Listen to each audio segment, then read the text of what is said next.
બોટાદના અંડરબ્રિજ ફરી વિવાદમાં આવ્યો છે। મોટા ખાડાઓ અકસ્માત સર્જાતાની લોકોમાં રાવ ઉઠી છે।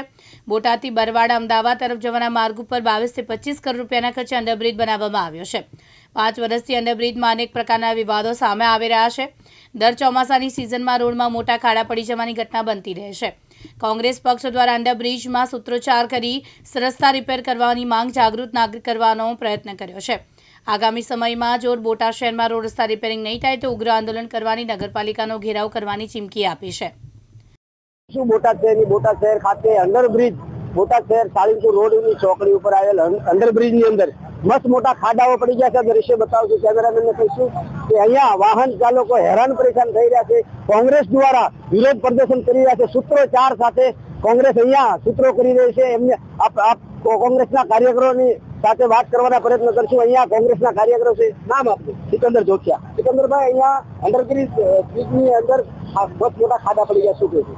એ જ માટે આજ અમે કોંગ્રેસ દ્વારા એક વિરોધનો કાર્યક્રમ રાખ્યો છે કે આંધળી, બેરી અને મૂંગી સરકારને અમે જગાડવા માટે પ્રયત્ન કર્યા છે। કુંભકર્ણની નિંદ્રામાં સૂઈ રહી છે એવી સરકારને આજે અમે જગાડવાની કોશિશ કરી રહ્યા છીએ। અહીંયા તમે જુઓ કેટલા લોકો હેરાન પરેશાન થઈ રહ્યા છે।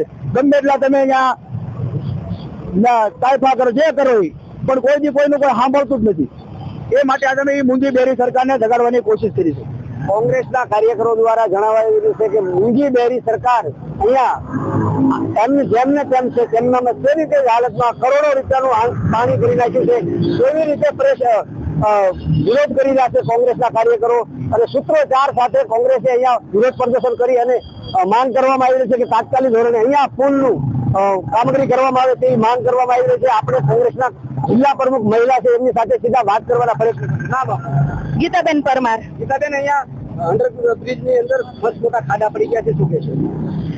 અંડરબ્રિજનું કામ લગભગ 4 થી 5 વર્ષ માટે ચાલ્યું। 22 થી 25 કરોડનું આ કામ કરવામાં આવેલું છે।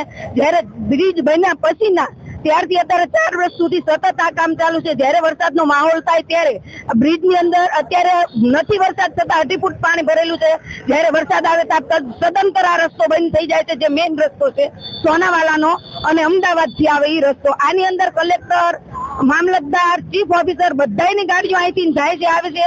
અને જ્યારે એવું લાગે છે તંત્ર જાણે અત્યારે નિંદ્રાધીન હોય, એને જનતાને કેટલી પબ્લિકને કેટલી તકલીફ પડે છે એ જનતાને આ લોકોને કાંઈ લેવા દેવા નથી। જનતા સાથે જ્યારે વોટ લઈ અને જીતી જાય છે ત્યારે પૈસા બનાવવામાં જ ભાજપ સરકારના નેતાઓ પૈસા બનાવવામાં જ માને છે। કોઈ લોકોને પબ્લિકને તકલીફ પડે છે એની મદદ માટે ક્યારેય તંત્ર આવતું નથી। તાત્કાલિક શું થવું જોઈએ? તાત્કાલિક જો આ રોડ રસ્તા રિપેર કરવામાં નહીં આવે તો અમે નગરપાલિકાનો ઘેરાવો કરશું અને દરેક રોડના અમે બેસી અને રામધૂન બોલાવશું।